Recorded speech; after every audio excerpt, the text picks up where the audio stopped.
हे पहा, आम्ही निवडणूक अधिकाऱ्यांना रीतसर ज्या दिवशी 3 तारखेला मतमोजणी होती ते आदरणीय माननीय न्यायालयाने ती 21 तारखेला ठेवली।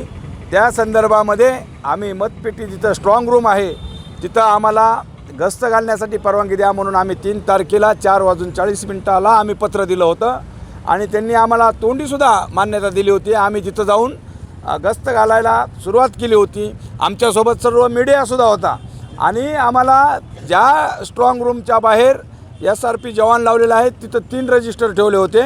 त्या ठिकाणी पोलीस नगरसेवक म्हणजे नगरसेवक उमेदवार आणि नगराध्यक्षाचे पदाधिकारी जे उमेदवार आहेत यांना सह्यासाठी हे 3 रजिस्टर ठेवलेत। आम्हाला प्रात्यक्षिक दाखविलं। आम्ही दोन दिवस त्या सह्यालासुद्धा गेलो, सह्या केल्या आणि परत त्यांचं काय मनात आलं की मग त्यांनी सांगितलं की तुम्हाला वर येता येणार नाही, तुम्हाला खाली व्यवस्था करतो आणि आम्हाला तिथं कॅमेरा लावून खाली व्यवस्था केली।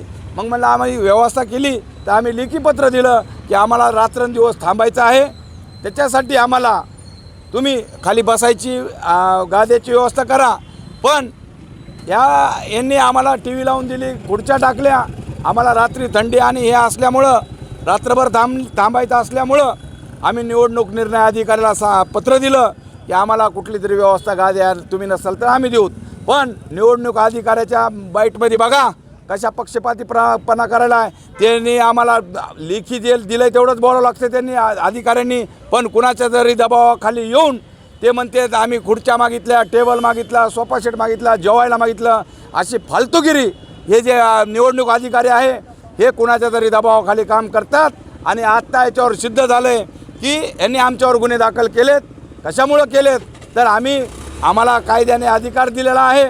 आम्ही आमच्या पळीकरांनी केलेलं मतदान आणि स्ट्रॉंग रूमचं सील चेक करण्यासाठी आम्हाला जे ह्याचा नियम आहे नियमाप्रमाणे आम्ही जात असताना आम्हाला खाली CCTV लावून दिली। तिथून आम्हाला ज्या पोलीस प्रशासनानं 5-6 वाजता उठवलं, हाकललं आणि त्यांनी म्हणले तुम्हाला ते हे आणा, आयडेंटिटी आणा।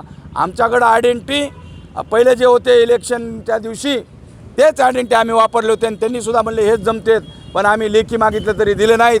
आणि आम्हाला त्या दिवशी रात्री 1 वाजूस्तर 1 ते 2 वाजूस्तर त्यांनी आम्हाला बाहेर हाकलून लावलं।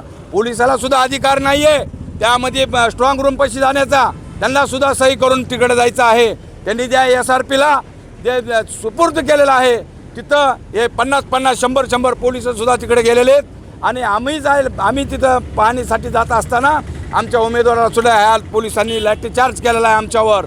आम्हाला कुठल्याही प्रकारची रात्री गस्त घालू दिली नाही आणि कुठल्याही प्रकारचं लेखी दिलं नाही आणि आमच्यावरच लेखी तक्रार केली की आम्ही म्हणजे इथं गोंधळ केला म्हणून। सगळ्यात जास्त गोंधळ त्या पोलीस लोकांचा आहे।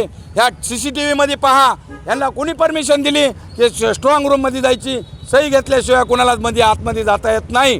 तरीसुद्धा हे कुणाच्या तरी दबावाखाली येऊन आमच्या परळीला जे पहिल्यांदा त्रास झाला लोकसभा विधानसभेला त्याच पद्धतीनं यांनी आता मुजोरशाही यांनी चालू केलेले आहे। हे कुणाच्या तरी दबावाखाली काम करत आहेत।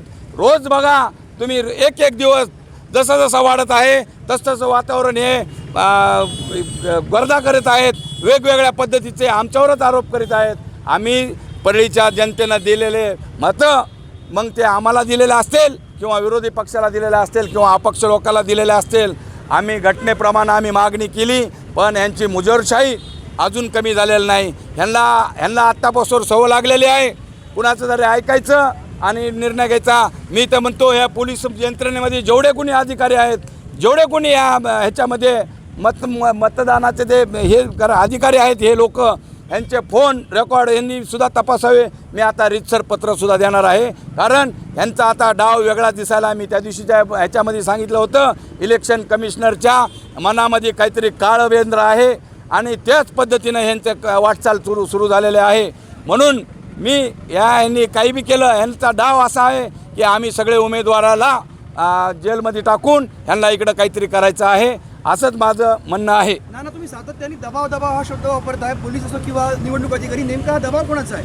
मी तुम्हाला सांगायलो ना, इथं जे मंत्री आहेत, इथं जे आमदार आहेत, ज्या की मुख्य मंत्र्याच्या लेवलचे आहेत, ह्यांनी तुम्हाला क्लिपसुद्धा व्हायरल करून दाखवलेल्या आहेत. इथं यांनी उमेदवाराला सुद्धा उभा टाकायच्या वेळेस कशा पद्धतीने दबाव आणलेत, कशा पद्धतीने फॉर्म वापस घ्यायला लावले.